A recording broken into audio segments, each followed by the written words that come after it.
장신제일교회는 지난해에 어떤 교회 청년부가 이제 집회를 해야 되는데 장소가 없다고 그래가지고 아마 주목사님한테 부탁을 한 것 같아요. 그래서 여기서 이제 여기 청년부랑 그쪽 청년부가 모여서 집회를 할 때 제가 왔고 주목사님에게 극진한 그런 환영을 받았습니다. 그리고 50년 된 이 장신제일교회에 와서 이렇게 많이 좀 이렇게 여러분들이 목사님이 이렇게 멘트를 던지니까 반응하는 걸 보니까 관계가 좋구나. 그걸 금방 느낄 수 있었어요. 뭐 할렐루야 그러면 뭐 조그맣게 대답하고 그런 교회도 많은데 이제 목사님 젊죠, 그죠? 그래도 50대 중반, 초반, 50. 그러면 제가 65세거든요. 그러면 진짜 젊은 거잖아요. 우리 젊은 목사님 50대면 젊죠. 젊은 목사님과 함께 50주년 된 장신제일교회가 과거에 화려했던 전통을 이어받아서 다음 세대를 위해 한반도와 열방을 위해 여러분이 가지고 있는 은사를 최대한 발휘해서 이 지역에 꼭 있어야 되는 교회 4대가 손을 잡고 나와 행복하게 예배할 수 있는 교회를 만들어 가시기를 주님의 이름으로 축복합니다. 아멘도 세게 하시는 거 보니까 감사합니다. 저도 원래 아멘 하는 거 별로 안 좋아했는데 나이가 드니까 이게 바뀌었어요. 저도 장로교 목사잖아요. 그래서 옛날에는 뭐 아멘 이런 거 하지 말라 그러고 막 중간에 쓸데없이 이렇게 설교에 맥을 끊는 아멘이 가끔 있거든요. 아니 할 때를 해야 될 거 아니에요. 그런데 이제 뭐 이상하게 하는 분들이 계셔요. 뭐 그래가지고 이제 그때는 막 못하게 하고 그랬는데 최근에는 이제 아멘 하는 게 좋아가지고 아멘을 하면 이제 저도 이제 굉장히 업이 되고 또 서로 이렇게 의사소통이 되는 거잖아요. 그러니까 어느 교회를 갔는데 아멘을 잘 안 하는 거예요. 그래서 제가 왜 안 하냐고 그랬더니 끝나고 나서 권사님 아니 아멘 할 수 있게 뭘 띄우셔야지 아멘을 하지 믿습니까? 아멘 이러는데 목사님 그런 것도 안 하면서 그랬는데 그냥 적당할 때 보시고 알아서 그게 좋은 거죠. 아니 이거 믿습니까? 뭐 믿으시면 아멘 하세요. 이건 너무 사실은 등쳐서 절 받는 거잖아요. 물론 안 되면 그렇게라도 해야죠. 그죠? 오케이. 감사합니다. 제가 50주년 그 사경회를 한다고 그래가지고 뭐 할까를 고민하다가 제가 57년생입니다. 제가 아내랑 40년을 살았습니다. 학교에서 30년 우리 목사들 또 직원 장로 집사님들이랑 이렇게 살면서 가장 힘든 게 뭔가 이렇게 보니까 용서하는 일인 거예요. 그래서 이제 학자들은 이 세상에서 가장 힘든 게 뭐냐 그러면 용서하는 것이라고 말합니다. 어떤 도시에 경쟁 관계에 있는 상인이 있었는데 하필 두 사람의 가게가 이렇게 마주보고 있어가지고 아침에 눈을 뜨고 밤에 잠들 때까지 어떻게 하면 저 상대편 가게를 망하게 할까라는 생각을 했다고 그래요. 보다 못한 이제 하나님께서 천사를 보내가지고 한쪽 상인에게 천사를 보내서 제안을 했다고 합니다. 당신에게 하나님이 큰 선물을 줄 것인데 재물을 원하면 재물을, 장수를 원하면 장수를, 자녀를 원하면 자녀를 줄 것이다. 조건이 하나 있다. 당신이 무엇을 원하든지 당신 맞은편의 가게는 2배를 받을 거다. 그러니까 천사의 말을 듣는 상인이 곰곰이 생각하다 진짜 내가 원하는 것은 무엇이든지 다 이루어지는 거죠? 그렇다 그러니까 크게 한숨을 쉬고는 이렇게 대답했다고 합니다. 그럼 제 한쪽 눈을 멀게 해 주십시오. 내 한쪽 눈을 멀면 상대편은 두 눈이 다 멀 거 아니에요. 누가 사실 만든 이야기인지 진짜 이야기인지 모르지만 아마 누가 만든 이야기 같아요. 용서가 얼마나 힘든 것인지를. 기독교인들도 용서가 쉬운 게 아닙니다. 그리스도인들이 타종교 사람들이나 불신자들보다 용서를 잘하는 경향이 있는 건 사실이에요. 그래서 미국 학자들이 당신은 용서의 사람입니까? 이렇게 물었을 때 기독교인들은 하나같이 네, 나는 용서의 사람입니다 라고 답을 했다고 합니다. 왜요? 기독교의 핵심은 용서 아니에요? 죄의 용서, 사랑. 동시에 기독교인들은 용서라는 말 앞에 컴플렉스를 느껴요. 설교를 듣거나 기도를 하면 내게 상처 준 사람을 용서해야겠다라고 결심했음에도 불구하고 그 사람을 보면 갑자기 미워지고 감정이 막 격해지는 걸 경험하거든요. 그러다 보면 용서라는 말을 들으면 왠지 움츠려들고 자신감이 없어져요. 자신이 위선자 같고 엉터리 신자 같고 하나님 앞에서 죄송스러움을 느끼죠. 부부관계도 마찬가지입니다. 제가 40년을 아내랑 살았는데 독신보다 힘든 게 결혼이에요. 제가 한 말이 아니고 루터가 그렇게 말했습니다. 루터가 20년을 독신으로 수도사를 하다가 16살 밑에 자매 카테리나 폰 보라랑 결혼을 했어요. 그리고는 독신 수도 생활을 하는 걸 막 칭찬하고 중세 때는 그랬잖아요. 말도 안 된다. 결혼해봐라. 결혼이 훨씬 힘들다. 다 결혼하신 우리 자매님들 충분히 동의하시죠? 애 새끼들 말 안 듣지. 남편은 어떤 때는 이쁜데 어떤 때는 밉죠. 그러니까 부부사랑이 뭔지 아세요? 이웃사랑과 원수사랑의 전초기지라고 말해요.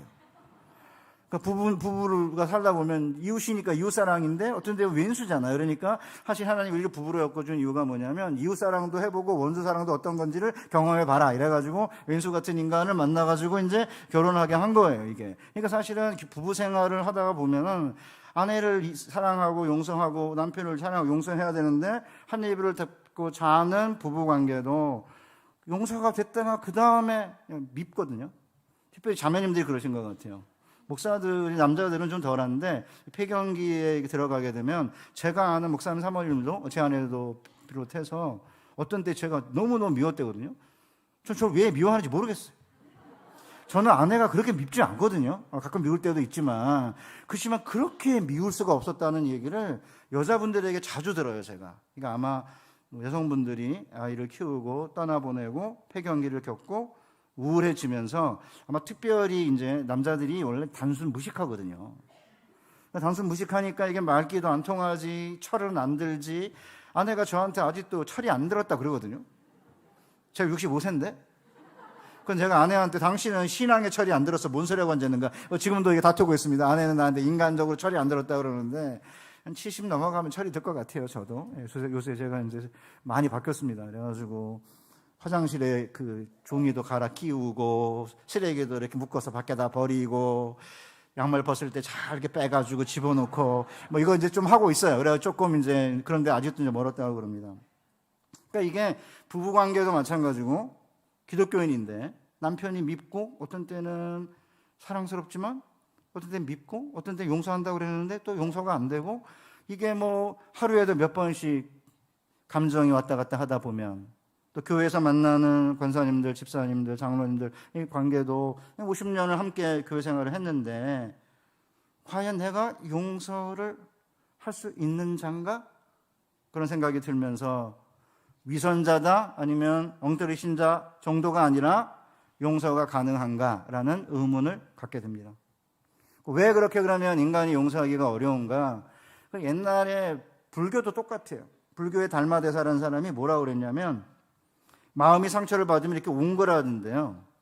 마음이여 참으로 알 수 없구나. 너그러울 때는 온 세상을 받아들이다가도 한번 옹졸해지면 바늘 하나 꽂을 데가 없으니.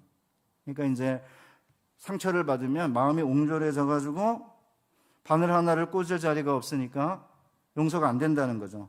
게다가 가까운 식구들, 남편과 아내, 심지어는 부모와 자녀 지간, 그리고 교회에서 오랜 동안 같이 신앙생활한 사람에게 상처를 받으면은 더 이게 옹그라들어 가지고 마음이 용서할 수가 없다는 것이죠. 그건 사실인 것 같아요. 옆집 아저씨가 나한테 이상한 소리 하면 웃긴 자식 다니네. 이렇게 잊어버리면 되지만 이게 신뢰했던 사람, 신뢰했던 관계인데 나에게 상처 주면 이제 오그라드는 거죠, 마음이. 두 번째는 이게 더 심각한 건데요. 다른 이가 나에게 준 상처는 적개심, 분노, 증오, 두려움은 요 뇌에서만 일어나는 일이 아니고 온몸으로 느끼는 전신의 경험이라고 해요. 그러니까 누군가가 나에게 상처를 주면은 인체 각 부위가 혈관을 통해서 뇌에다가 화학 물질을 보낸대요. 그러면 이 내가 지금 느끼는 정서가 뭐냐 이렇게 이제 알리면 뇌가 분노, 증오 이렇게 분류를 하면 신경 화학 물질이 온몸으로 분비가 되면서 이제 얼굴 표정이 찌푸려지고 그 다음에 주먹도 쥐고 근육이 이렇게 움직인다는 거죠. 그러니까 이 상처와 모욕의 경험은 뇌에서 일어나는 경험이 아니라 온몸으로 느끼는 경험이기 때문에 잊으려고 한다고 결심해서 잊을 수 없다는 거죠. 그러니까 말로는 용서를 했는데 몸이 용서를 안 하는 거예요. 그 때문에 몸으로 용서하기 전에는 진정한 용서와 진정한 치유가 불가능한 거예요. 그러니까 이제 기도를 하고 말씀을 듣고 결심을 하고 내가 용서해야겠다 딱 마음을 먹었는데 그 사람을 딱 보는 순간에 몸이 말을 안 들어서 당혹감을 느낀 적 있으세요? 저는 한 20년쯤 전인데 이제 나이가 드신 이제 총장님이 이제 외국에서 오셨어요. 제가 그때가 40대인데 30대 후반이었습니다. 그런데 학교의 어떤 공적인 일 때문에 나이 드신 우리 이제 총장님하고 젊은 교수들 사이에 이렇게 갈등이 생겼어요. 그 총장님은 전두환 시대의 나이거든요. 스타일도 이렇게 대머리가 까지신 데다가 막 이렇게 카리스마 넘치는 분이라 교수 회의하다가 마음에 안 들면 이렇게 막 손에 입술에 손대고 이러고 있지는 않나. 너 you are the next target. 너 다음번에 네가 타겟이야? 뭐 이러시는 분이세요. 그러니까 우리 젊은 저희 세대는 전두환 세대의 그 어르신들 이해가 안 되는 거예요. 그래가지고는 이제 갈등이 생겼어요. 그래서 이제 한 1년, 2년 갈등이 지속되는 가운데 고민하다가 제가 용서하기로 마음을 먹었습니다. 총장님 용서하자. 용서하는 기도를 했어요. 용서했다고 딱 마음을 먹었습니다. 사당동에 보면 건물이 큰 종합관이라는 건물이 있는데 총장님이 지으신 건물이에요. 가운데가 로비가 이렇게 있고 양쪽으로 교수실이 쫙 있는데 제가 제 방에서 나와가지고 이제 로비를 지나서 반대편에 있는 어떤 교수에게 가기로 마음을 먹고 한참 가고 있는데 갑자기 로비 부분에 딱 도착을 했는데 저쪽에서 그분이 보이시는 거예요. 그 제 머리는 그냥 가라 이렇게 명령을 내렸는데 보는 순간 몸이 튄 거예요. 이렇게 머리는 가는 건데 진짜입니다. 머리는 딱 가는 건데 딱 틀었어요. 그리고는 틀었으니까 어떻게 가야죠. 그냥 튼 쪽으로. 저는 그때 처음으로 아니 어떻게 용서를 했는데 나의 의지와 상관없이 왜 내 몸이 다른 쪽으로 방향이 틀었을까? 그때 저는 처음으로 제가 머리로 의지적으로는 용서를 했지만 몸이 말을 듣지 않은 경험을 그때 처음으로 하게 된 거예요. 물론 그 전에도 있었겠지만 그때는 심각하진 않았던 것 같고요. 제가 목사잖아요. 신학교 선생인데 아니 어떻게 용서를 한다고 했고 기도를 했는데 왜 그 사람을 그 총장님을 보는 순간에 왜 갑자기 몸이 틀었을까? 나는 용서의 사람인가? 이런 의구심이 생겼어요. 그때 바로 해결을 못했습니다. 제가. 게다가 이런 상처는 죽음 앞에서 잘 지워지지 않는다 그러거든요. 그래서 용서가 어렵다고 그래요. 여러분들 혹시 알지 모르겠는데 공지영 씨라고 하는 소설가가 있어요. 이 사람이 이제 3번 결혼하고 3번 이혼한 이제 자매인데 카톨릭 신도입니다. 두 번째 남편이었던 이제 영화 감독 오 아무개 씨가 죽는다라는 이야기를 들었을 때의 감정을 빗방울처럼 나는 혼자였다라고 하는 수필집에 이렇게 기록하고 있습니다. 그가 죽는다는데 어쩌면 그가 내 머리채를 휘어잡고 나를 모욕하고 나를 버리고 가버렸던 날들만 떠오르다니 그리고 그의 죽음보다 더 당황스러웠던 것이 바로 그것이었지만 그러나 그것 역시 저의 진실이었습니다. 죽음조차도 우리를 용서의 길로 이끌지 않는다는 것을 저는 그때 처음 깨달았습니다. 아니 남편이 죽는다는데 죽음 앞에서도 용서가 잘 안 된다는 것이죠. 그 한동대학교에 김영길 총장님의 아내가 갈대상자라고 하는 이제 책을 써가지고 1,200억을 모금하셨어요. 김영애 권사님인데 19년간의 총장직을 수행하는 가운데 무엇이 가장 어려웠느냐 이렇게 물었습니다. 기자가 이렇게 대답했어요. 사실 권리를 포기하고 재물을 포기하는 건 아무것도 아니에요. 감정을 포기하는 게 어려워요. 정말 미운데 미워하지 않기가 어려워요. 김영일 총장님 사모님 유명한 분이시잖아요. 솔직하게 고백을 한 거죠. 재물 포기하는 거, 권리 포기하는 거 이거는 쉬운데 감정을 포기하는 게 어렵다. 결국은 이렇게 용서가 어려운 건데 주님께서는 우리에게 용서를 하라고 가르쳐요. 실제적으로 용서를 하셨을 뿐만 아니라 그러니까 이제 십자가에서 자신을 못 박아 죽이는 로마 병정들을 향해서 뭐라 그래요? 아버지여 저희를 사하여 주옵소서. 자기의 하는 것을 알지 못합니다. 그러니까 여러분 자기가 무슨 일을 하는지 알지도 못하는 사람들이 뭐 회개하거나 화해를 했겠어요? 자기가 무슨 일을 하는지 모르는 자들의 죄까지 용서하신 주님의 말씀은 그리스도인의 삶이 용서의 삶이 되어야 한다는 것을 우리에게 극명하게 보여주고 있는 거죠. 이렇게 실제로 용서하실 뿐만 아니라 우리가 왜 용서해야 하는지를 이렇게 설명하고 있습니다. 오늘 우리 본문 보시면은 18장 21절에 베드로가 예수님에게 중요한 질문을 던져요. 그때 베드로가 나와 가로되 주여 형제가 내게 죄를 범하면 몇 번이나 용서하여 주리이까? 7번까지 하오리까? 베드로가 지금 이야기하는 형제의 죄는 사소한 죄가 아니에요. 그다음에 15절에 보면 18장 15절에 보면 형제가 죄를 범하면 두세 명의 증인을 데리고 가서 이야기를 하라고 한 걸 보면 여러분 뭐 시시껄렁한 조금만 무슨 허물 가지고 두세 명의 증인을 데리고 가가지고 이야기를 하겠습니까? 꽤나 심각한 상처, 꽤나 심각한 모욕 이런 것 같아요. 게다가 몇 번이나 용서하여 주리이까라고 한 걸 보면은 반복적으로 비슷한 상처를 준 심각한 문제였던 것 같습니다. 이런 경우에 당시의 유대인 랍비들은 3번 용서하라고 그랬거든요. 저도 저희 집에서 애 키울 때 85년생 딸, 87년생 아들, 95년생 아들 셋이 있는데 하지 말라니까 하지 마. 이렇게 3번까지 봐줍니다. 저 3번까지 했는데 말을 안 들으면 제가 매를 때렸어요.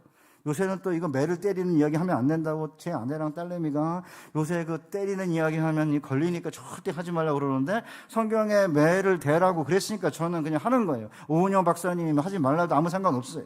오은영 박사가 뭔 상관이에요. 성경이랑 아무 상관없는 교회 다니는 분이긴 하는 것 같은데 요새 그러니까 저희 집에 딸도 이제 8개월 된 딸을 이제 낳았는데 아빠 요새는 애 때리면 안 돼 그러는 거. 아니 성경에 매를 대라고 했는데 왜 너는 아니라고 그러냐.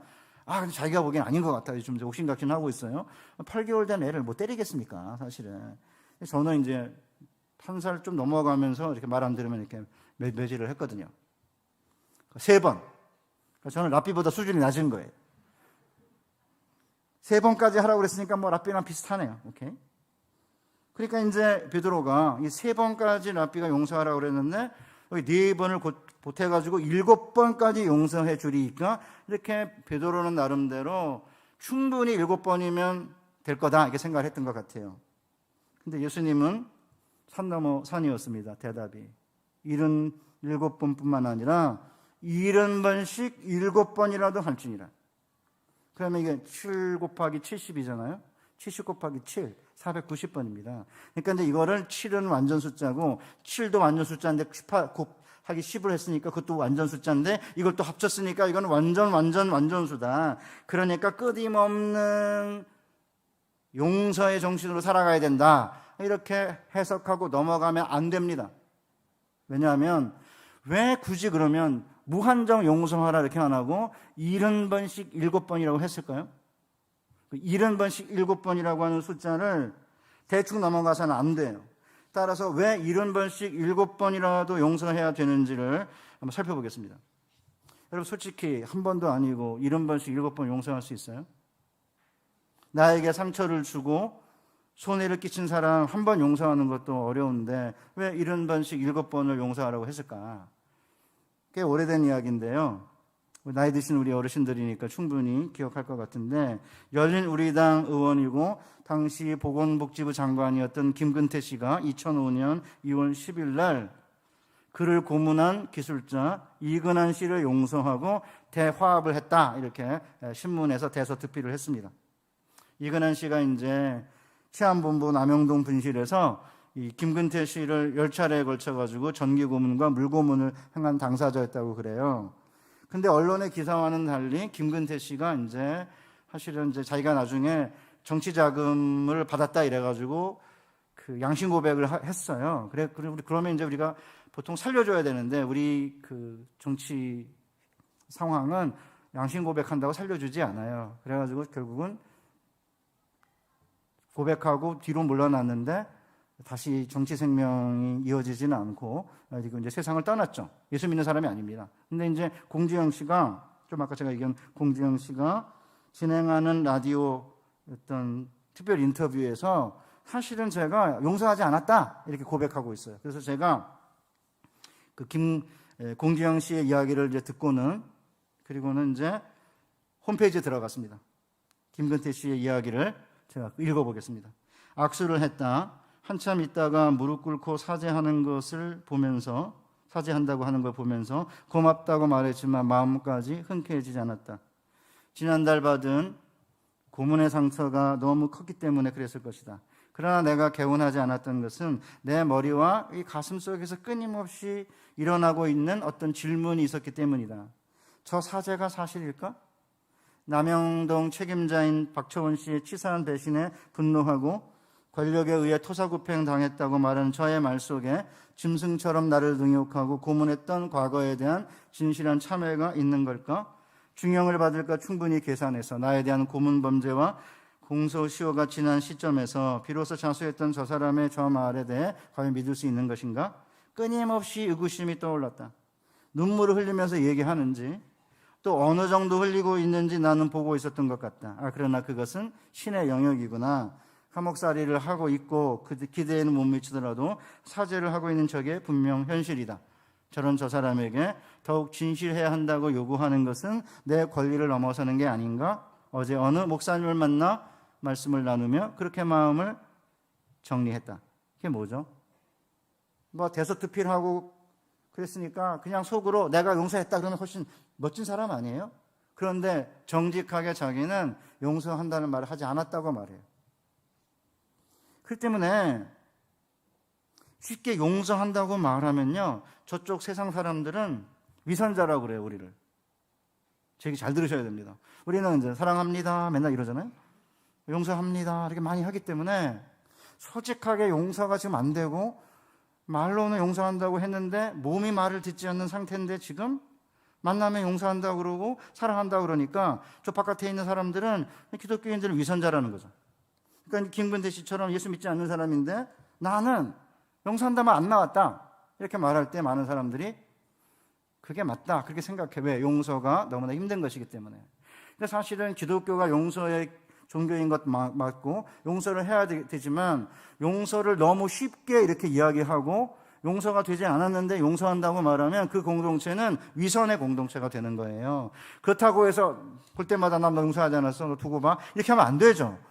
그러나 어쨌든 이게 용서가 얼마나 기나긴 과정인지 어쩌면 평생이 걸릴지 모르는 긴 과정이기 때문에 그래서 우리가 용서를 끊임없이 반복적으로 해야 된다는 사실을 깊이 이해하고 우리가 교회 생활이나 가정 생활을 하지 않으면 위선자가 되는 거예요. 그러니까 저희 학교도 마찬가지입니다. 신학교지만 그 안에 갈등이 있거든요. 그렇지만 속으로 갈등만 있지 이야기를 하지 않아요. 그래서 겉으로 보면 굉장히 평화스럽습니다. 저희 신대원 다 목사거든요. 목사들이기 때문에 웬만해서 안 싸웁니다. 싸워도 그렇게 심하게 안 싸웁니다.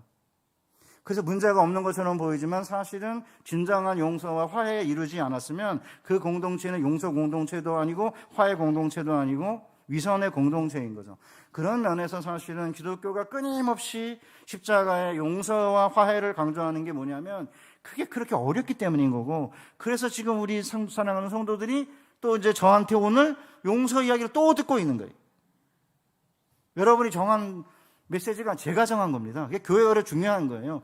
이제 코로나 팬데믹이 생기면서 우리를 제일 괴롭히는 게 어디냐면 교회인 거예요. 다른 건 편하거든요. 이렇게 그냥 리모트 컨트롤만 돌리면 내가 원하는 채널에 영화든 드라마든 얼마든지 볼 수 있죠. 그 다음에 앱만 있으면은, 그 다음에 얼마든지 쇼핑 가능하죠. 뭐든지 배달하면 다 오는데, 교회는 굳이 나오래. 코로나 이후에 우리를 가장 귀찮게 만들고 힘들게 만드는 게 교회예요. 그래서 30대, 40대가 교회를 안 나오는 거예요. 귀찮게 하니까. 근데 저는 30대, 40대가 잘 이해가 안 돼요. 그럼 왜 30대, 20대 애들은 왜 연애는 줌으로 안 하고 왜 만나죠? 그럼 줌으로 하지 그냥 자기들도. 왜 꼭 만나요?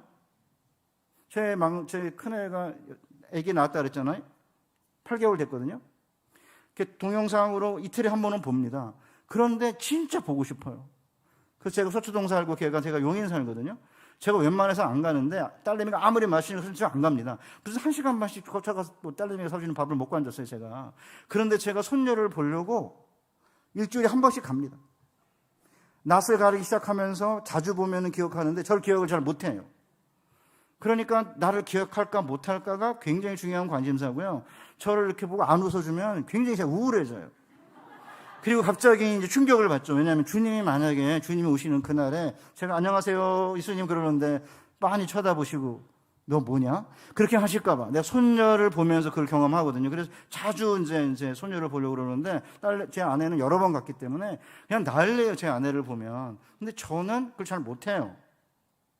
제가 지금 무슨 얘기를 하려고 지금 갑자기 손녀 얘기까지 하고 지금 갔는데, 그러니까 사실은 용서한다 이런 말을 너무 자주 하는 교회가 자칫하면 위선 공동체나 아니면 거짓 공동체가 될 수 있다는 점을 유념하셔야 되는 거고, 그래서 사실은 솔직히 용서가 되지 않았는데 용서한다고 말했고, 그러나 몸이 아직 용서가 안 된 상태는 정상이에요. 고민하지 마세요. 그렇다고 계속 그렇게 된다는 건 아니에요. 그렇지만 이게 용서한다고 한번 말했다고 해가지고 용서가 되는 건 아니다. 몸이 용서하기까지는 오랜 시간이 걸린다는 걸 이해하면, 아, 내가 위선자는 아니구나. 내가 지금 진리의 길로 가고 있구나. 이렇게 이해하시면 돼요. 근데 갑자기 딱 만났는데 몸이 휙 돌면 아직 멀었어요. 몸은 안 돌고 그냥 손이 나가는 게 약간 쭈삣쭈삣하면은 이제 좀 많이 간 거고, 그 다음에 그냥 봤는데 손이 퍼쩍 나가면 이제 많이 온 거예요. 몸의 용서까지. 그러니까 우리 몸은 정직해요. 몸은 거짓말을 안 해요. 내가 오빠를 사랑하나 봐? 아니면 내가 자매를 사랑하나 봐? 어떻게 알죠? 가슴이 쿵쾅쿵쾅 뛰는 걸 보니까. 사랑하는지 어떻게 알아요? 보면 가슴이 뛰면 내가 사랑하는 거예요. 몸이 먼저예요. 머리는 잘 몰라요. 근데 사랑하면 가슴이 뛰거든요. 안 뛰십니까? 예수님 예배 나올 때 가슴이 안 뛰십니까? 가슴이 안 뛰면 이제 몸이 말하고 있는 거죠. 예수님 별로야 이제. 시간이 없으니까 제가 이제 빨리 갈게요. 그러니까 사실은 상처를 당하지 않았음에도 불구하고 깊은 내게 상처를 준 사람을 쉽게 용서를 못해요. 왜냐하면 일상생활에서는 내가 상처를 받았을 때는 큰 문제가 생기지 않는 선에서는 복수를 하는 게 상처를 해결하기가 훨씬 쉽고 상처가 안 남아요. 한 10년쯤 전에, 한 15년 된지는 모르겠네요. 인천의 한 교회에서 나흘간 제가 집회를 인도하고 있었습니다. 교회 목사님이랑 권사님, 그리고 키가 훤칠하고 튼실한 여전도사님이랑 제가 이제 저녁 식사를 하기로 했습니다. 목사님이 이제 주차한 차를 빼러 이제 가시고, 주차 공간이 2개 정도 있는데 한쪽 공간에 서가지고 이제 권사님이랑 여전도사님이랑 셋이 저랑 대화를 하고 있는데 갑자기 차 한 대가 이렇게 들어오는 거예요. 주차하려고. 제가 보니까 충분히 들어올 공간이 있어가지고 그냥 서서 대화를 하고 있는데 갑자기 문이 열리면서 조수석에서 어떤 자매가 한 40대만 중반쯤 된 자매가 나오더니 남자가 저밖에 없으니까 저를 보고, 차가 들어오면 뒤로 비켜서야지 눈가를 어디다 두고 안 비켜서야 되는 거예요? 이러는 거예요. 저는 20살 때부터 전도사를 했거든요, 제가. 교회에서 저한테 눈깔이라고 한 사람은 아무도 없었어요.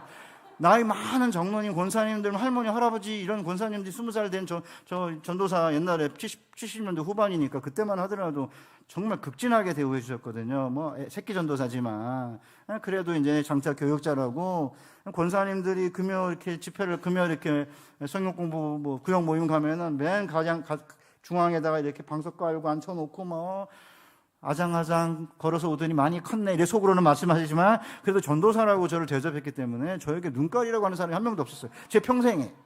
제 부모님도 그런 단어 안 쓰고.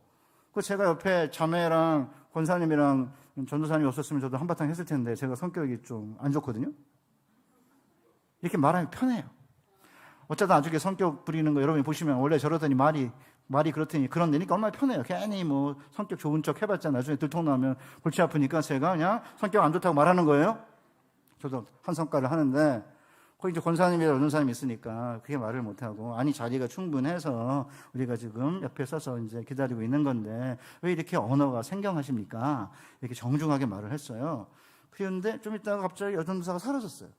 한 2, 3분 있다 나타나는 거예요. 어디 갔어요? 그러니까 목사님 제가 쫓아가서 너 여기서 밥 먹으라고 여기서 만났으니까 내가 내버려뒀지, 너 딴 데서 만났으면 내가 아작을 냈을 거야. 잘했다고 그랬습니다. 제가. 저는 그 인천에서 경험한 일이 얼마나 행복한 경험인지 몰라요. 그러니까 이제 목사님 무슨 일이 있었어요? 나중에 물으셨어요. 그래서 그 얘기를 했더니 죄송합니다. 제가 분당 살았는데 분당에서는 그런 일이 있으면은 겉으로는 우리가 잘못했다고 그러고 뒤로 고소하지만 우리 인천은 그 자리에서 다 까이고 끝냅니다. 이러시더라고요. 그러니까 사실은 큰 문제가 생기지 않는 선에서는 보복을 하는 게 깔끔하게 해결이 돼요. 저 인천에서 그 일은 지금도 행복해요. 15년 지났는데 내가 한 게 아닌데. 그러니까 사실은 이렇게 용서가 이제 어렵기 때문에 그냥 때로는 보복도 하고 큰일이 생기지 않는 선에서, 그러니까 여러분 드라마 보세요. 최근에 나오는 드라마를 보면 기독교를 비방하는 내용이 하나씩 꼭 들어가 있고요. 그리고 그 다음은 보복이에요. 사람들은 보복은 꿀보다 달다 그러거든요. 화란의 속담입니다. 그런데 우리 주님이 왜 그러면 70번씩 7번이라도 용서를 하라고 하셨는지 이유를 설명하기 위해서 비유를 드신 거예요. 한번 보실까요? 이러므로 천국은 그 종들과 회개하려 하던 어떤 임금과 같으니 회개할 때 1만 달란트 빚진 자 하나를 데려오매 갚을 것이 없는지라 주인이 명하여 그 몸과 처와 자식들과 모든 소유를 다 팔아 갚게 하라 한데 그 종이 엎드려 절하며 가로되 내게 참으소서 다 갚으리이다 하거늘 그 종의 주인이 불쌍히 여겨 놓아 보내며 그 빚을 탕감하여 주었더니. 그러니까 이제 주님이 왜 우리 보고 70번씩 7번 용서하라고 했냐면 하나님의 나라는 용서의 나라라는 거죠. 하나님 나라의 통치 방식도 용서라는 것입니다. 따라서 하나님으로부터 무제한적인 용서를 받았기 때문에 우리 이웃의 어떤 잘못도 용서해야 된다는 거죠. 우리에게 저질러진 어떤 상처나 잘못도 우리가 용서받은 잘못에 비교해보면 비교조차 안 된다는 것이거든요. 그게 무슨 말이냐면 1만 달란트잖아. 1만이라는 숫자는 가장 큰 숫자 단위예요. 거기에 이제 뭐 곱해가지고 커질 수 있지만 1만, 그 다음에 달란트도 최대의 화폐 단위예요. 그러니까 최대의 숫자 단위랑 최대의 화폐 단위를 묶어가지고 1만 달란트 빚졌다고 한 것인데 이게 얼마나 어마어마한 액수냐면 그 당시 예수님 당시에 유대, 이두메와 사마리아에서 거들어진 세금이 합쳐봤자 600달란트밖에 되지 않아요. 그러니까 1만 달란트는 어마어마한 천문학적인 액수에 해당하는 빚입니다. 그러니까 이제 몸과 처와 자식과 모든 소유를 다 팔아도 갚지 못할 어마어마한 빚을 졌는데 그 빚을 탕감해 주었다는 거예요. 그런데 이 탕감받은 종이 무슨 짓을 하고 있냐? 28절 이하에 보면 그 종이 나가서 제게 100데나리온 빚진 동관 하나를 만나 붙들어 목을 잡고 가로되 그 빚을 갚으라 하매 그 동관이, 제가 옛날 본문이군요. 제가 그러면 그 종이 나가 자기에게 100데나리온 빚진 동료 한 사람을 만나 붙들어 목을 잡고 이르되 빚을 갚으라 하매 그 동료가 엎드려 간구하여 이르되 나에게 참아 주소서 갚으리이다 하되 허락하지 아니하고 이에 가서 그가 빚을 갚도록 옥에 가두거늘 그 동료들이 그것을 보고 몹시 딱하게 여겨 주인에게 가서 그 일을 다 알리니 라고 되어 있잖아요. 그러면 600데나리온은 100데나리온은 지금 얼마냐면은 한 데나리온이 하루의 품삯이니까 100일에 해당하는 품삯이니까 오늘날로 계산하면 한 3달치 봉급이 되는 거잖아요. 1만 달란트에 비교해보면 60만 분의 1입니다. 그러니까 60만 배나 어마어마하게 많은 빚을 탕감받은 자가 60만 분의 1밖에 안 되는 작은 빚을 탕감하지 못하는 거죠. 그러니까 이게 그냥 악하다 이 정도가 아닙니다. 그냥 뭐라 그럴까요? 이런 인간은 미운 대상이 아니고 어떻게 저럴 수가 있지? 라는 생각 때문에 처참한 생각이 드는 그런 인간인 거죠. 차라리 아주 악한 인간은 그냥 내버리면 되는데 아니 어떻게 여러분 주변에 60만 배나 많은 빚을 탕감받은 자가 60만 분의 1밖에 안 되는 작은 빚을 탕감하지 못하는 사람을 본 적이 있습니까? 전 제 주변에 있는 인간 가운데 이런 인간 본 적이 없습니다. 이건 불가능한 겁니다. 그러니까 지금 얼마나 이 사람이 그 통제력을 상실했냐면 본문에 보면 목을 이렇게 잡았다고 됐거든요. 목을 잡고 이렇게 빚을 갚으라 이러거든요. 여러분 이렇게 목덜미 잡혀본 적 있으십니까? 안 잡혀보셨어요? 그래도 잘 사시나 보네요. 목도 안 잡혀보고 웬만하면 목 잡혀보는데 이렇게 저도 누가 빚 갚으라고 목 잡혀본 적은 없지만 상대방의 목을 잡는 건 이거는 분노가 지금 절제할 수 없을 정도로 폭발한 거 아니에요? 얼마나 분노와 적개심이 컸는지 100데나리온 때문에 분노의 화신으로 이게 바뀐 거죠. 그러니까 용서하는 마음을 갖지 못하니까 이제 몸이 못 견디는 거예요. 그러니까 열이 나고 가슴이 답답해지고 그 다음에 심장이 아프고 소화가 안 되고 잠을 못 이루죠. 왜요? 용서하지 못하기 때문에. 그러니까 지금 주님이 이 비유는 말도 안 되는 비유예요. 아니 60만 배나 많은 빚을 탕감받았는데 60만 분의 1밖에 안 되는 빚을 탕감을 못해? 이게 가능합니까? 이 말도 안 된다 그렇게 생각해요. 모든 사람들이 이 비유를 들을 때. 근데 놀랍게도 그 일을 우리가 하고 있다는 것이죠. 겉으로는 상상할 수 없는 이 말도 안 되는 비유가 우리가 지금 하고 있는 일이라는 사실을 주님이 이야기하기 위해서 100데나리온 빚을 진 동료를 탕감하지 못하는 1만 달란트 빚을 탕감받은 이 인간을 어떻게 하면 좋겠어요? 그러니까 주변의 사람들이 보고 이게 말이 안 되니까 가서 주인에게 잃은 거예요. 일러 바친 거죠. 뭐 이런 인간이 다 있냐 이거죠. 처참하게 그지없는 인간인 거죠. 그러니까 뭐라 그럴까요? 한심한 정도가 아니라 어떻게 이럴 수가 있을까? 그런 느낌이 들 만큼 정말 처량한 존재인 거죠. 그래서 이제 용서를 연구하는 학자들은 여러분 많이 들으셨을 거예요. 최근에 드라마가 많이 이제 발전해가지고 용서는 남을 위해서 하는 게 아니라 자기를 위해서 하는 것이라는 이야기를 드라마에서 종종 하거든요. 주인공들이. 그만큼 이제 한국 사회가 용서라고 하는 게 무엇을 의미하는지를 학문적으로나 일상적으로 이게 확장이 된 것 같아요. 그러니까 이제 용서를 연구하는 학자들은 복수심이 뭐냐? 언젠가 가해자에게 던질 심산으로 새빨갛게 달궈진 돌덩이를 쥐고 다니는 거라는 거예요. 이렇게 들고 다니는 거라는 거죠. 그러면 뜨겁게 달궈진 돌덩어리를 이렇게 들고 다니면 누가 데이지? 누가 데이고 말아요? 누가 지쳐요? 나죠. 그러니까 상처를 준 사람은 나에게 한 번 상처를 준 건데 나는 그 사람을 볼 때마다 내가 가만히 안 둘 거야? 내가 뜨거운 돌을 던질 거야? 내가 너를 복수할 거야? 이러면 그 사람은 나에게 한 번 상처를 줬지만 나는 복수심 때문에 용서하지 못하는 마음 때문에 끊임없이 그 사람으로 하여금 나에게 상처를 주도록 허락을 하고 있다는 거죠. 여러분이 아마 다 경험하실 거예요. 부부싸움 하고 나면 얼마나 답답해요? 화해해야지 마음이 풀리지. 목사님 저는요 싸우고 나면은 아무것도 안 돼요. 아내는 드는 모양인데 저는 안 됩니다. 기도도 안 되고 설교 준비도 안 되고 성경을 읽다 보면 뭐라고 하나님이 이마 너부터 해라 이마 뭐 하고 앉았냐 그러지 않겠습니까? 남한테 설교하기 전에 네가 해 네가.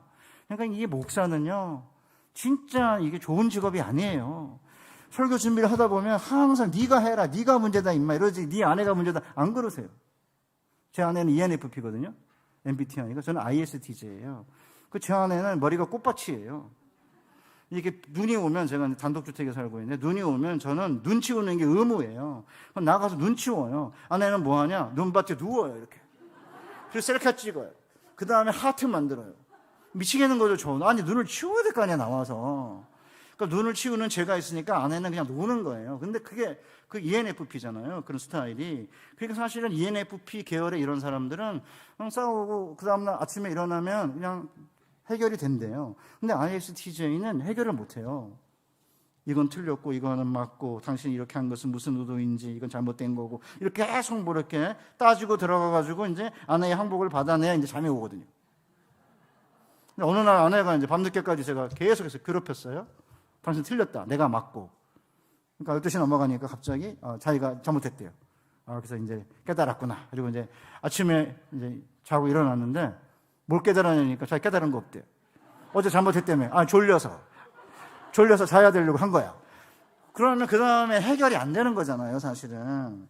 그러니까 이게 저 같은 ISTJ 계열은 ISTJ가 뭐냐면 내향적이고 뭔가 이렇게 따지고 옳고 그름을 이렇게 늘 분별하는 그런 스타일의 성격이에요.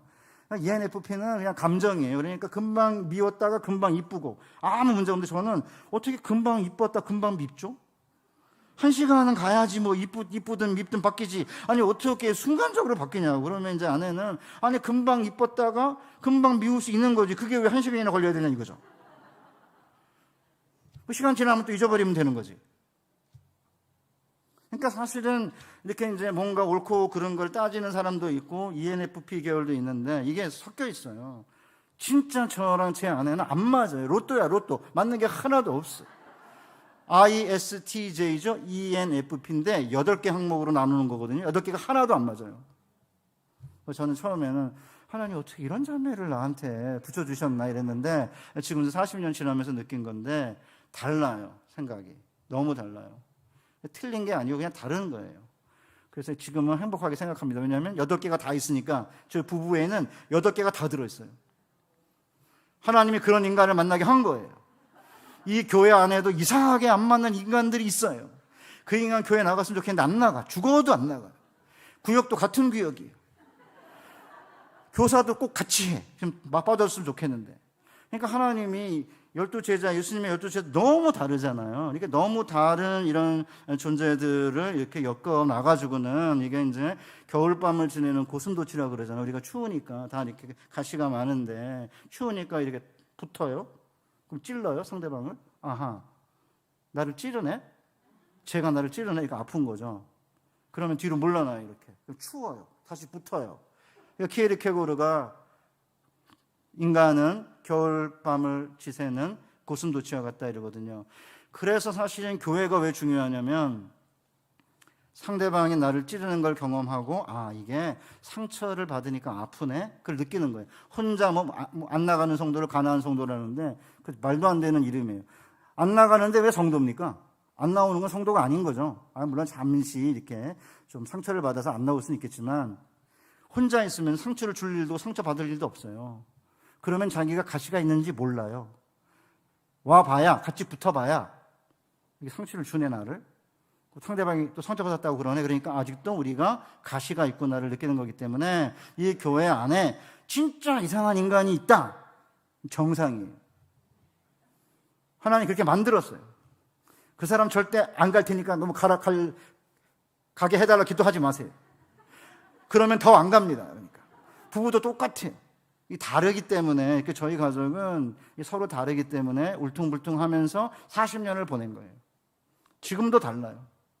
40년 동안 지냈는데 안 맞아요.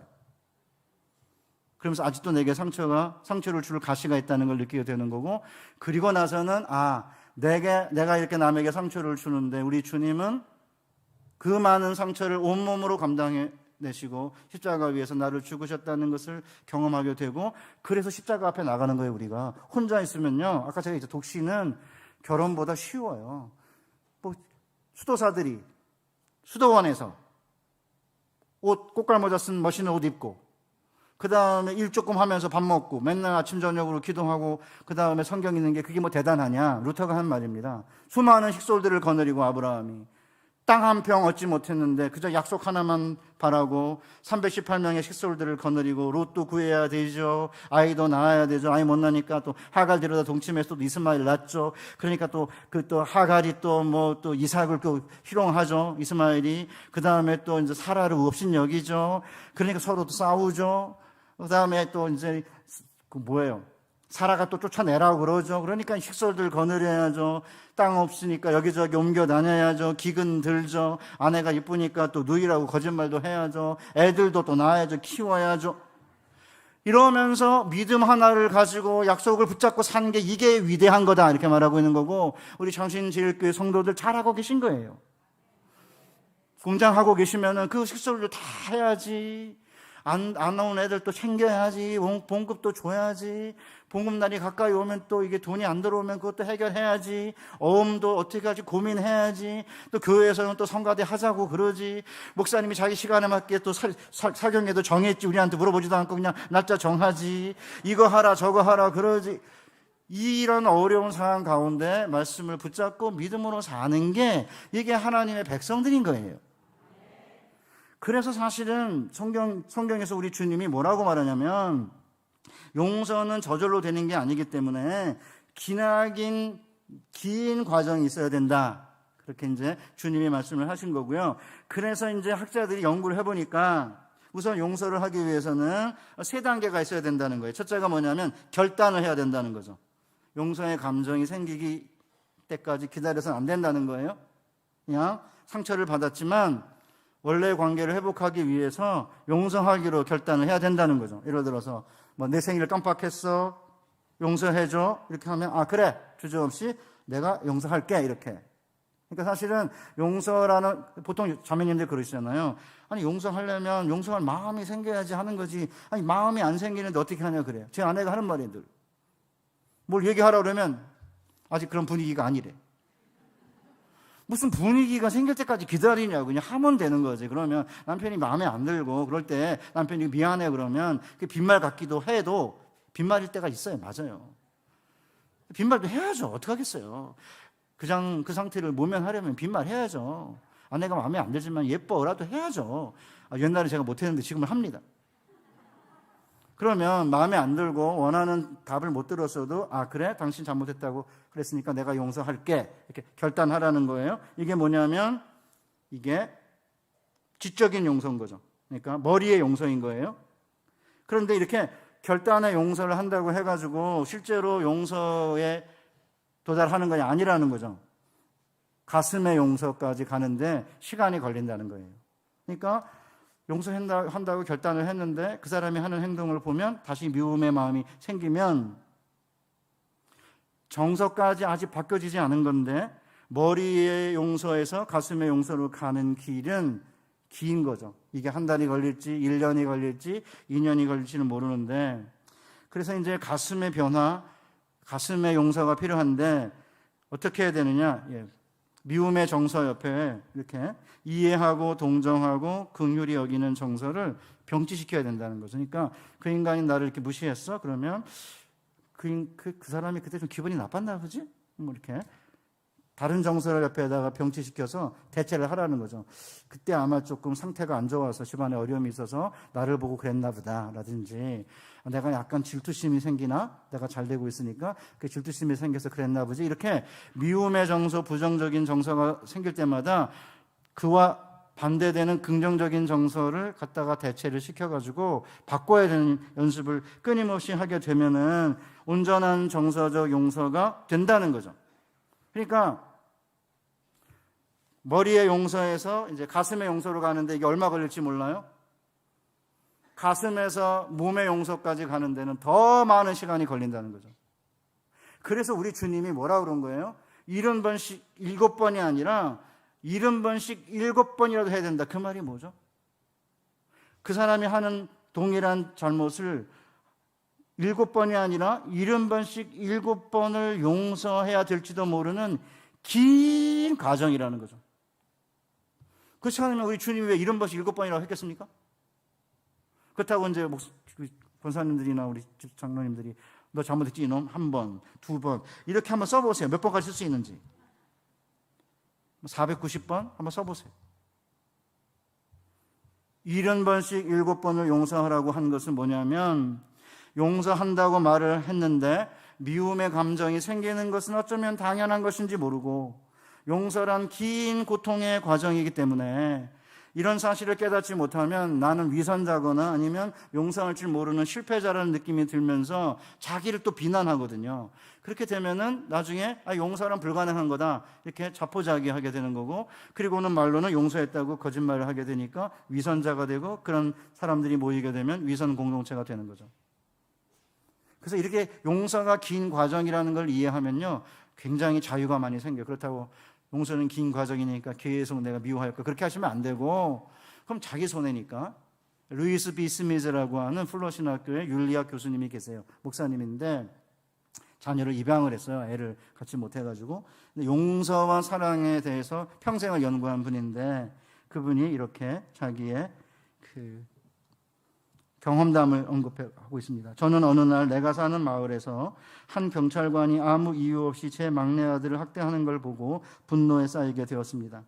저는 그 경찰관에 대한 울분 때문에 며칠을 집안에서 큰 소리 내며 살았습니다. 제가 그를 용서하지 않으면 내가 비참한 사람이 될 거라는 생각이 들었습니다. 그래서 저는 용서하기로 했습니다. 정말 저는 용서했습니다.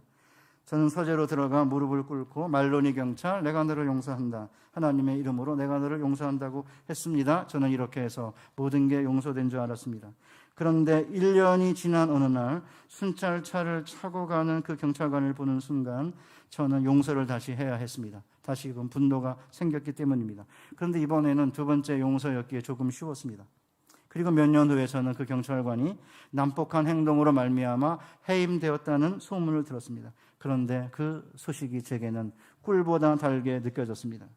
마치 제가 보복을 한 것처럼 달콤하게 느껴졌습니다.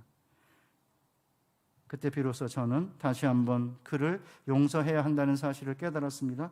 그리고 저는 그를 다시 용서했습니다. 그러나 제가 완전히 그를 용서하기까지 몇 번 더 용서를 해야 할지 누가 알겠습니까? 목사님이세요. 아이를 입양할 만큼 좋은 분이십니다. 평생 용서를 전공한 사람입니다. 그런데 별것도 아니고 경찰 하나가 자기의 아들을 힘들게 했다는 그 이유 하나만으로 그 경찰관이 해임되는 것을 보면서 더 기뻤다. 꿀처럼. 꿀보다. 고백하는 이유가 뭐죠? 그 정도가 아니고 우리에게 깊은 상처를 준 사람을 용서하는 것은 훨씬 더 오래 걸리는 일이고요. 원수를 용서하는 거 쉬워요. 매일같이 내가 봐야 하는 사람, 함께 신앙생활하는 사람, 교회의 교우를 용서하는 것은 지난하게 어려운 일입니다. 부모 용서하는 거 진짜 어렵습니다. 제가 이제 용서에 대한 이야기를 했는데, 용서 이야기를 하고 나서 어떤 집사님이 저를 찾아오셨습니다.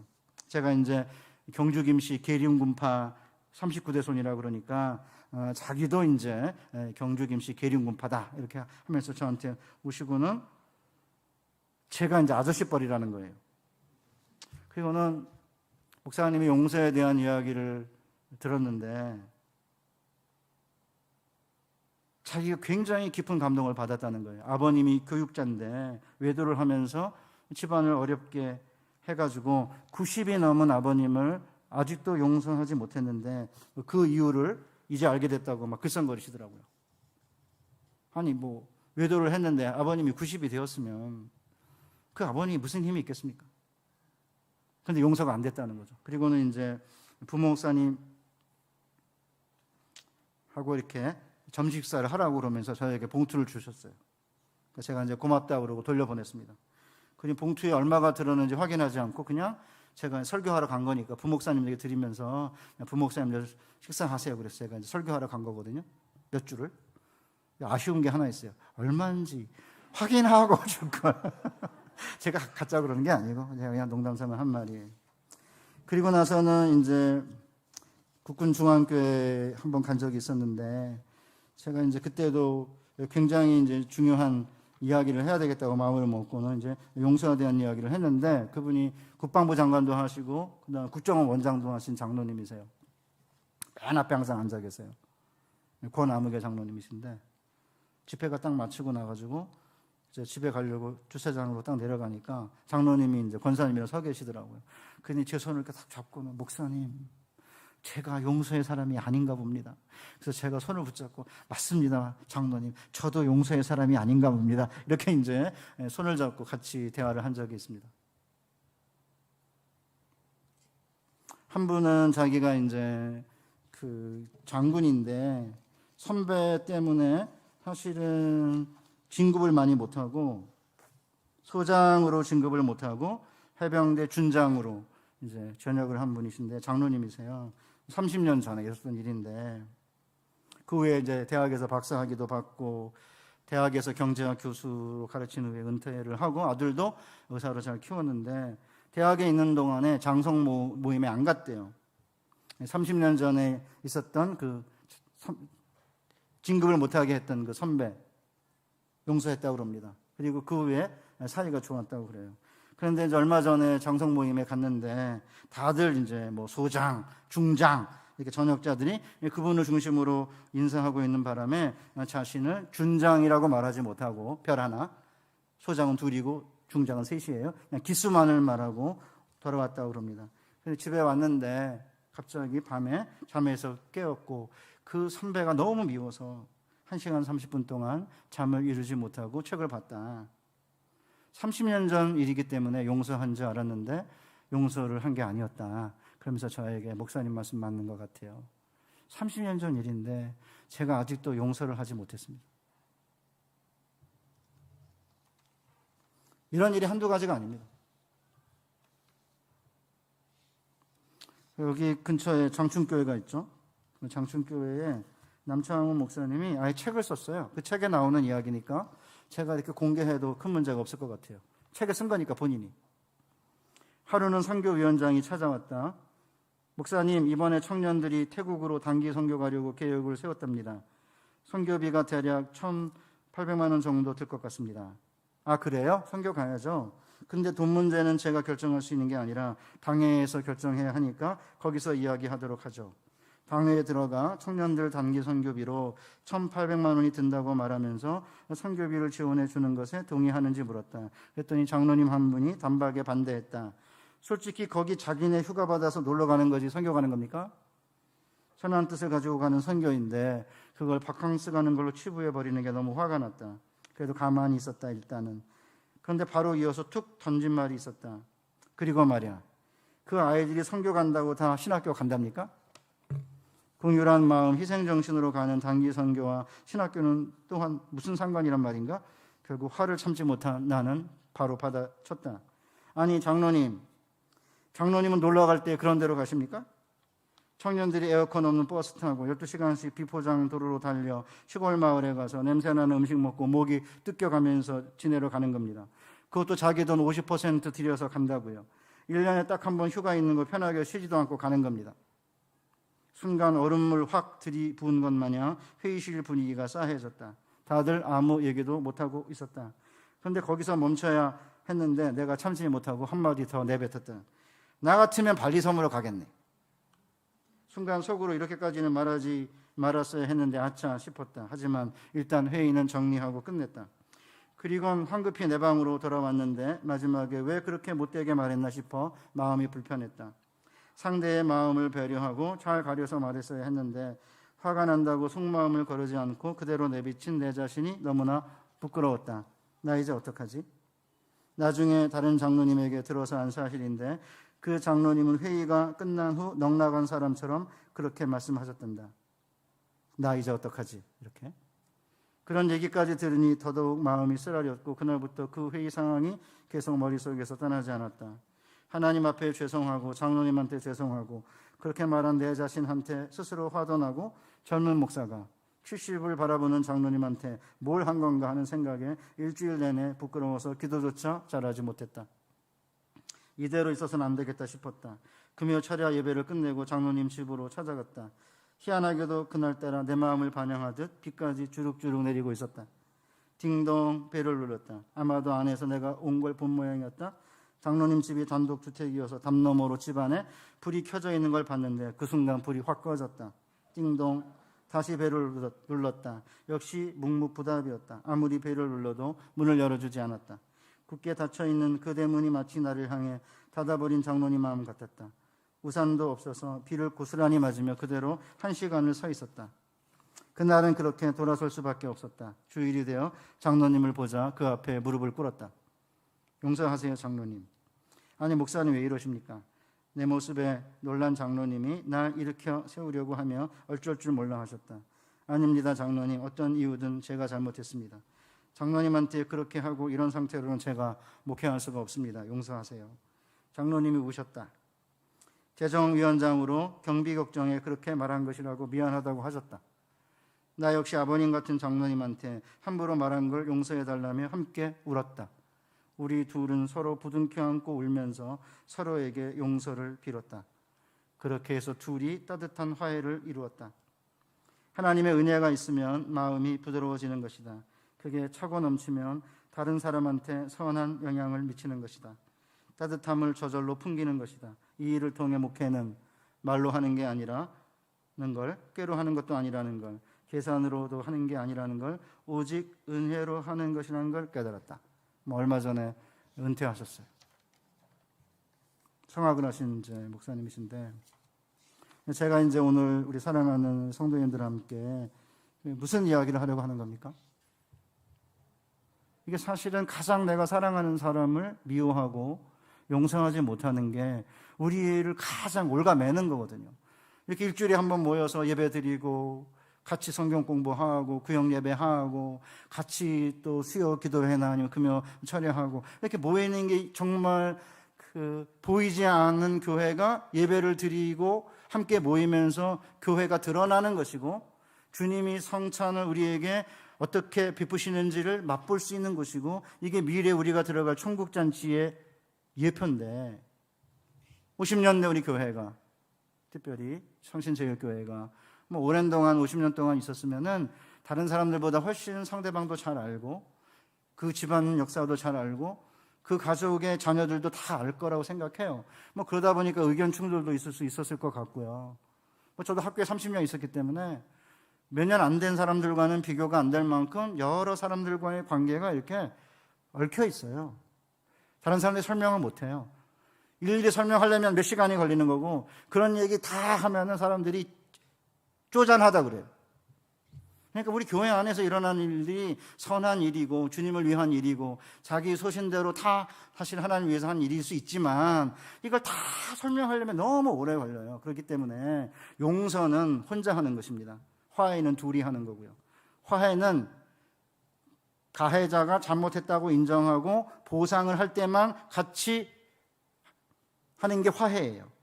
그 때문에 화해는 둘이 하는 거지만 용서는 혼자 하는 것입니다. 그러니까 가해자가 인정하지 않아도 하는 거예요. 마치 주님이 자기 일을 십자가에 못 박는 자들을 향해서 저들이 하는 일을 알지 못합니다. 저들의 죄를 용서하세요. 이렇게 하는 거고, 그래서 1차적으로는 우리 사랑하는 모든 창신제일교회 성도님들이, 저도 마찬가지입니다. 제가 미워하는 사람, 제가 용서하지 못하는 사람을 용서해야 됩니다. 그리고 내가 만약에 가해자의 입장이 있다고 한다면 찾아가서 잘못했다고 이야기를 하고, 보상해야 될 일 있으면 보상하고, 미안하다는 얘기를 분명히 해야죠. 그러면 둘이 화해할 수 있습니다.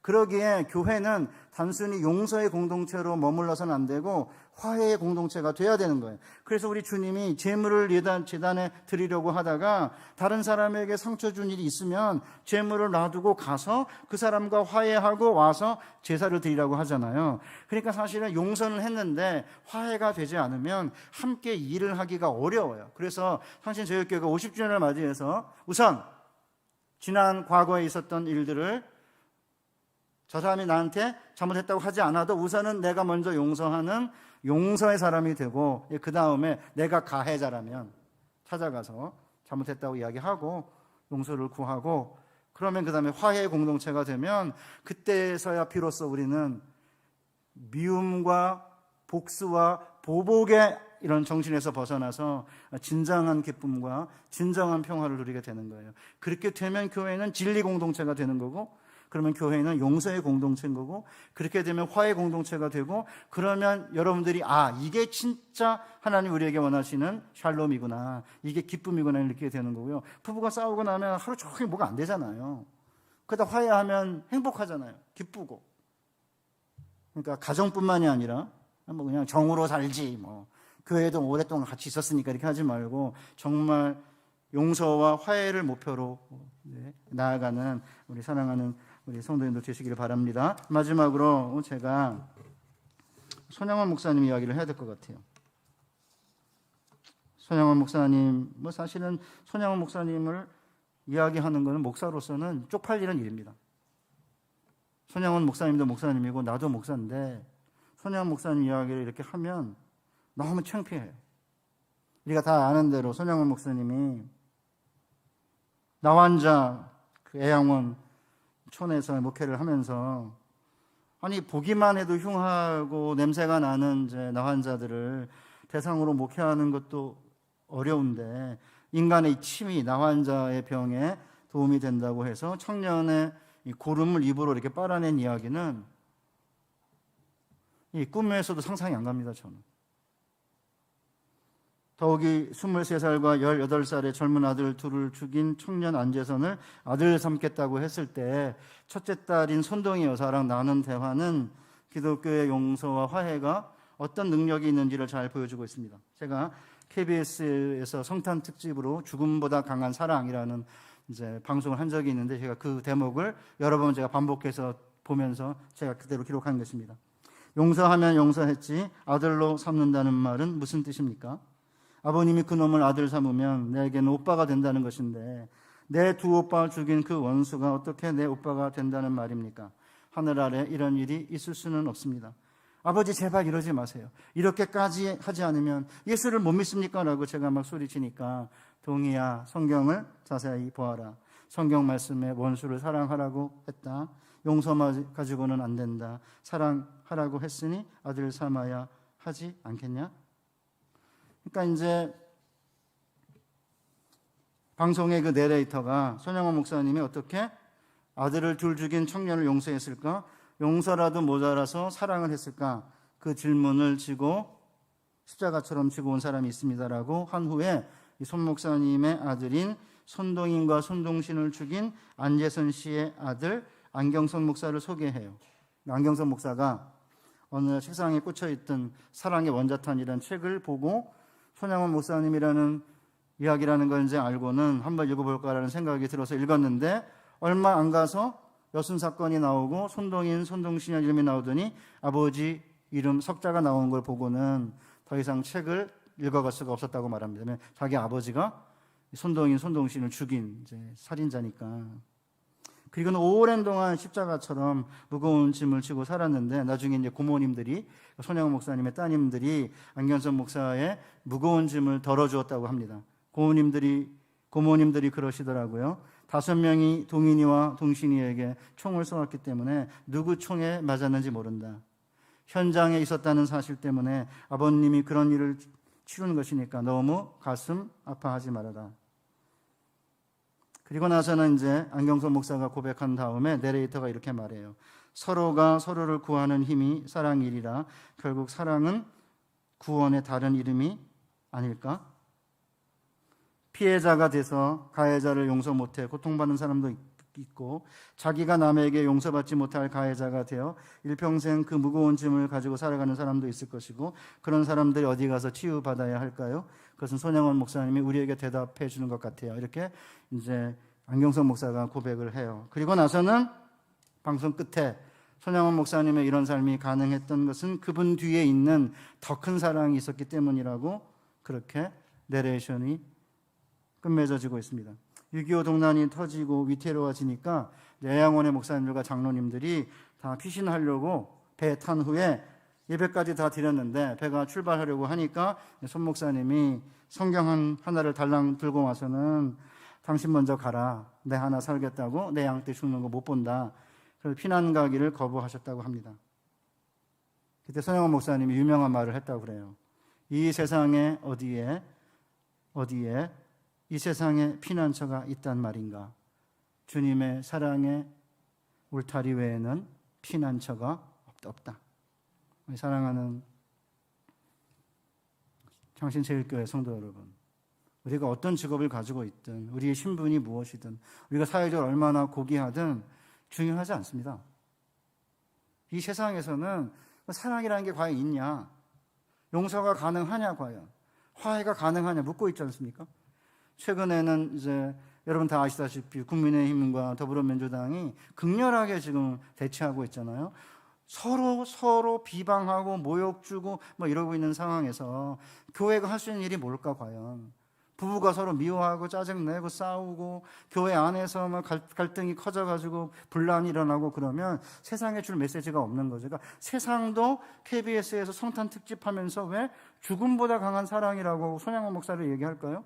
그 손양원 목사의 이야기는 불신자들이 볼 때에도 진리이거든요. 그런 면에서 우리 창신제일교회가 50주년 됐으니까 이제 새로운 희년을 맞아서 희년이 뭐죠? 빚을 탕감하고 용서하고 화해하고 새로 일어나서 빚을 탕감하고 났으니까 이제 빚이 없는 상태잖아요.